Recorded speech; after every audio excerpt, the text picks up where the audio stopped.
ధర్మం గెలవడానికి ఫ్యాన్ గుర్తుపై ఓటు వేసి ముఖ్యమంత్రి జగన్మోహన్ రెడ్డిని బలపరచాలని విశాఖ ఎంపీ అభ్యర్థి బొత్స ఝాన్సీ దక్షిణ నియోజకవర్గం ఎమ్మెల్యే అభ్యర్థి వాసుపల్లి గణేష్ కుమార్ కోరారు.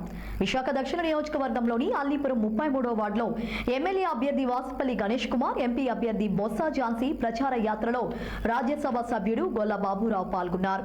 ఈ మేరకు వైసీపీ పార్టీ జిల్లా అధ్యక్షుడు కోలా గురువులు, దక్షిణ నియోజకవర్గ పరిశీలకులు ద్రోణంరాజు శ్రీవాస్తవ్, రాష్ట్ర minority corporation chairman John Wesley ప్రచారం నిర్వహించారు.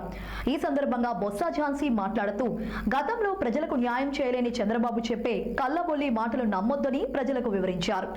సంక్షేమం, అభివృద్ధి కావాలంటే ప్రజలందరూ మరోసారి ఎమ్మెల్యేగా వాసుపల్లి గణేష్ కుమార్ ను, విశాఖ ఎంపీగా తనకి ఓటు వేసి జగన్మోహన్ రెడ్డికి మీ ఆశీర్వచనాలు అందచేయాలన్నారు. అనంతరం ఎమ్మెల్యే వాసుపల్లి మాట్లాడుతూ నేడు స్థానిక ప్రజలు పెద్ద స్థాయిలో ప్రచార యాత్రకు బ్రహ్మరథం పట్టడం సంతోషమన్నారు. ఈ మేరకు అక్కడ స్థానిక గౌరీ గౌరవ సంఘం నేతలు, స్థానికులు హారతులిచ్చి సాలువాలు, పూలమాలలతో ఘనంగా సత్కరించారు.